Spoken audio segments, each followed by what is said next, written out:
Welcome to my YouTube channel. Today I start tutorial for how to build dynamic website using PHP. I hope to do it in basic level. Also I post this tutorial related works and resources in my website. My website is technoobtopro.com. You can get more details in there. Mainly Apache HTTP server PHP and MySQL server want to work with PHP and MySQL. It can be installed separately or you can install XAMPP like me. I recommend to use XAMPP because XAMPP use in this entire series and it has all previously mentioned programs in build. In here you can download XAMPP which related your operating system. My operating system is Windows 10. So I download XAMPP Windows version. If you want to know how to set up it in Linux, add the comment in comment section. Next you want to text editor to code PHP. I recommend to use Visual Studio Code, because I hope to use Visual Studio Code in this entire series as a text editor. And it has lot of extension related PHP. Also you can download it using given link in my website. The download process gets some time. Wait for the download process are completed. Now downloading process is completed. Firstly we can start installation process of XAMPP. For that click downloaded XAMPP.exe file.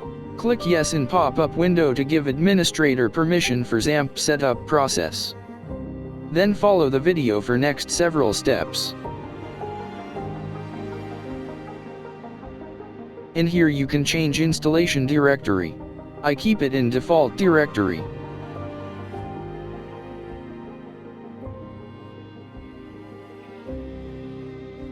Next we can start installation process of Visual Studio Code. For that click downloaded Visual Studio Code setup exe. Then follow the video for next several steps.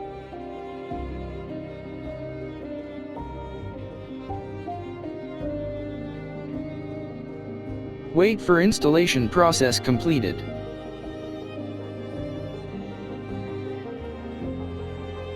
When you click finish at XAMPP setup window, it will open XAMPP control panel. In here you should start Apache module. But in Windows 10 can't do it.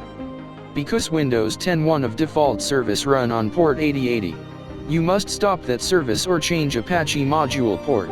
In here I stop that service. For that go to Windows Services and find service call World Wide Web Publishing Service. After found it, stop that service and set its startup type to disabled.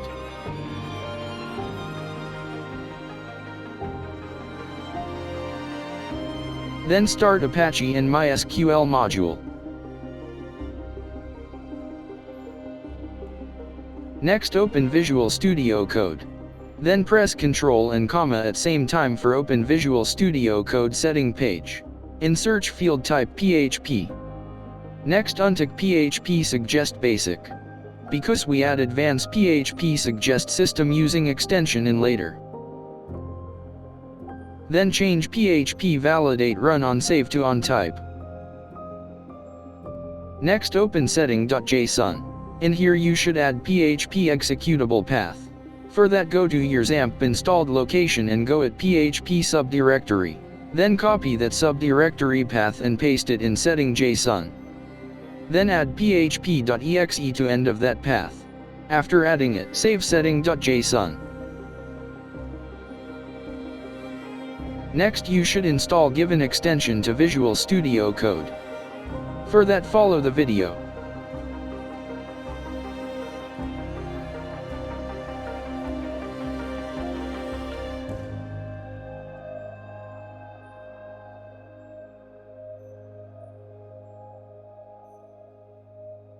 That's the end of configuration for PHP. We shall start PHP coding in next video. See you soon.